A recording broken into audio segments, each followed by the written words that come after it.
Bismillahirrahmanirrahim.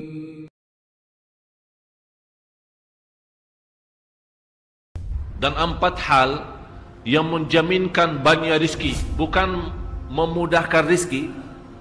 Tolong Bapak Ibu hafal, 4 hal bukan menjaminkan rizki, bukan memudahkan rizki, tidak. 4 hal mendatangkan rizki kemari.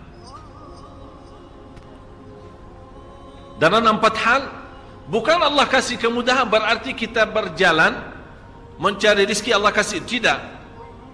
Bukan dikasih kemudahan, tapi di mana saja kita ada, posisi kita di mana saja, Allah datangkan rizki kepada kita.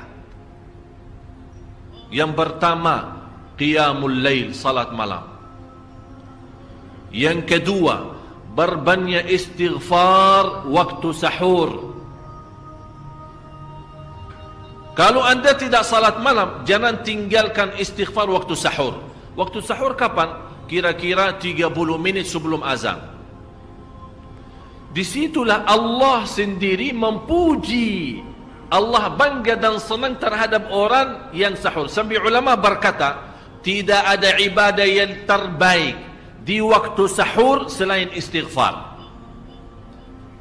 Jadi boleh baca Quran, boleh salat malam, boleh zikir, boleh apapun, tapi yang terbaik istighfar.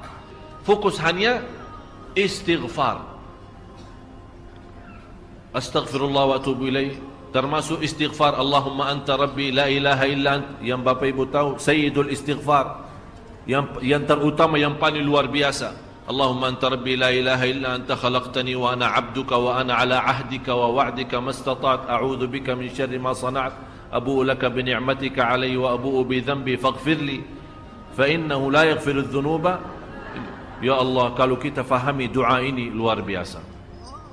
Oleh karena itu kata Rasulullah, barang siapa yang membaca sayyidul istighfar kemudian di malam hari dengan keyakinan dia meninggal habis baca istighfar, masuk surga. Masuk surga. Berarti ini salah satu doa yang menjaminkan dengan mudah masuk surga. Jadi 4 hal yang mendatangkan rizki, bukan kita mencarinya, dia yang datang kemari. Apalagi saat mencari lebih mudah. Qiyamul lail, salat malam. Tapi dalam bahasa, mohon maaf Bapak Ibu, dalam bahasa Arab disebut qiyamul lail, bukan salat. Tapi kalau diterjemahkan dalam bahasa kita salat. Tapi kenapa di situ qiyamul lail? Diberikan qiyamul lail, qiyam artinya berdiri. Berarti lama. Saking lama berdiri dikaitkan jadi qiyamul lail. Qumil laila ya ayyuhal muzammil. Apa terus? Qumil lail, berdirilah saat malam. Berdirilah, bukan salatlah malam, tidak. Berdirilah malam hari. Itu dahsyatnya di situ berdiri. Qiyamul lail. Yang kedua, berbanyak istighfar. Yang ketiga, berbanyak sedekah. Sebenarnya bukan istilah berbanyak sedekah. Kadang-kadang orang bersedekah 100 juta, udah saya sudah bersedekah 100 juta. Bukan itu. Bukan yang dimaksud berbanyak sedekah itu dari sisi uang itu banyak atau sedikit, bukan.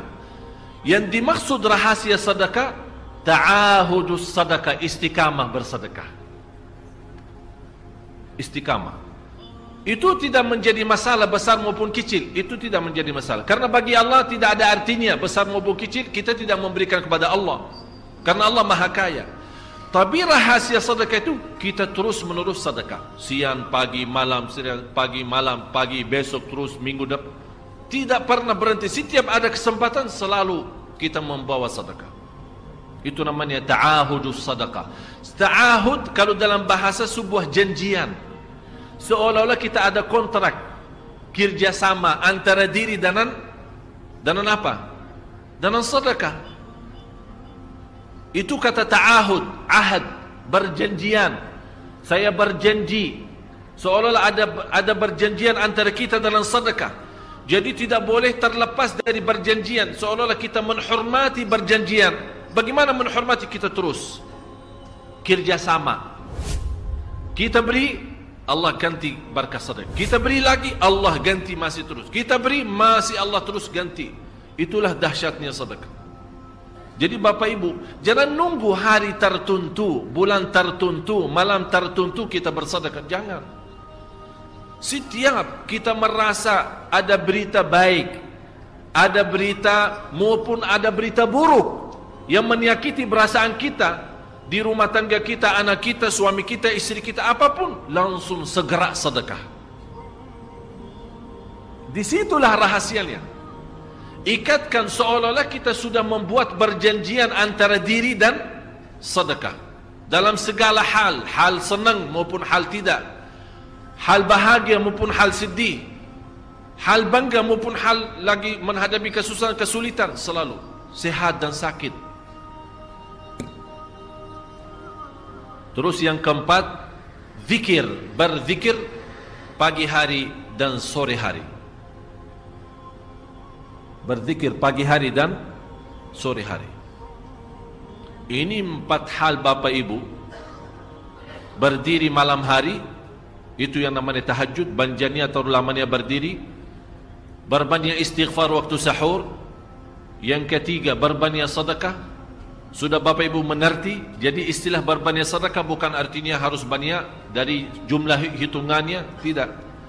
Yang keempat adalah berzikir di pagi hari maupun petang hari. Amman huwa qanitun ana al-laili sajidan wa qa'ima.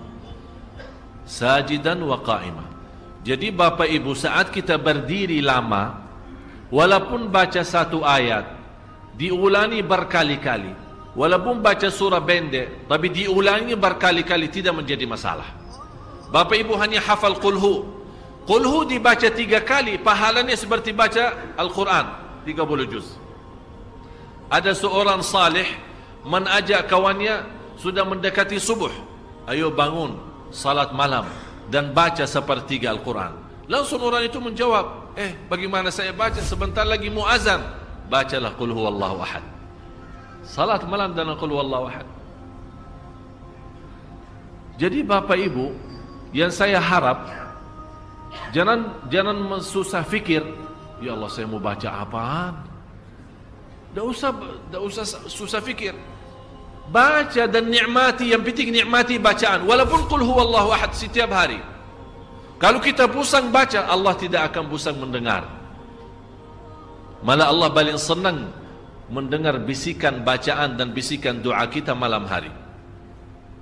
Allah paling senang mendengar bisikan doa munajat kita malam hari.